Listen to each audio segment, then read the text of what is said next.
Good morning guys, good morning mga idol. So meron na naman tayong ipakitang video mga idol na kung saan ay meron talagang nagaganap o malawakan ng nagaganap na korupsyon sa DPWH mga idol. Noon pa ito mga idol, pero sa panahon lang ni Pangulong Bongbong Marcos na bulgar ang naturang issue sa DPWH mga idol.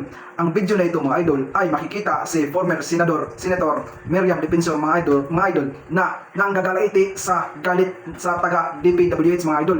So makikita natin sa video mga idol na matagal na talaga ang ganitong sitwasyon sa DPWH. Noon pa ito may korupsyon na, pero dumaan si Digong Duterte mga idol. Bakit hindi niya ito napansin? Bakit hindi siya nag-ingay? Bakit wala siyang ginawa sa korupsyon sa DPWH? Although mga idol na noong 2019 mga idol ay nag-press conference si Digong Duterte nung nalaman niya ang corruption sa DPWH mga idol. Pero subalit datapat mga idol, wala siyang ginawang aksyon, walang nakasuhan, walang nakulong mga idol.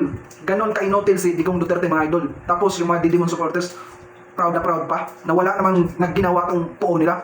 Galit daw si Digong sa corruption, pero na isang kurap wala siyang naipakulong mga idol. So narito ang video mga idol, ipapakita ko sa inyo mga idol na itong video na ito magpapatunay na noon pa may korupsyon na sa DPWH. Buhay pa si Senator Miriam Defensor mga idol, pero ngayon mga idol na si Pangulong Bongbong Marcos na ang naging Pangulo, siya lang ang kaisa-isang Pangulo na lumaban sa korupsyon sa DPWH. Tapos ngayon, siya pa yung sisihin nyo, siya pa yung pagbibintingan nyo na siya yung mastermind.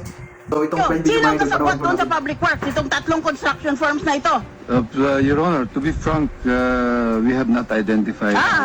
Hindi mo ginagawa ang trabaho mo. Senator Lacson, please interrogate so that we can find out who was this person who allegedly gave 70 billion or received 70 billion in connection with this. Your Honor, Thank you, Madam Chair. No, you are not recognized. Kung yan ang gusto naman Sinong nakikilala mo doon sa public works? Nakikilala mo lang. Salamat tayo na mayroon tayong Pangulo na tumingin sa korupsyon, nilabanan ng korupsyon sa DPWH. Alright, you are Pero ang sigaw ng mga Didimon all supporters, gusto pa calling nilang me. pababain, I'm gusto pa 63 nilang years pabagsakin ng old. gobyerno I ng was PBB. born Samantala, dumaan, 1945. naging I was Pangulo not po nilang born pinuti na nasa tahi. yesterday. And I was RTC Walang judge ginawang and aksyon sa awarded korupsyon some of the sa highest DPWH. awards for work in the Hanggang judiciary. press Kasi conference lang hindi ginawa naman ni ako Digong nung nalaman niya nasasabihin na niyo may sa korupsyon sa akin. DPWH. Lahat Kaya yan may video, nakilala noon ko. pa may hearing na pala to. Nagkausap kayo Inimbestigahan noon pala to nung pinagtatakpan ninyo. sa Senado noon pa. Sinabi lang Nung work si nagkakutsaba kayo din. Nagkakutsaba Senator kayo. pa si Miriam Defensor.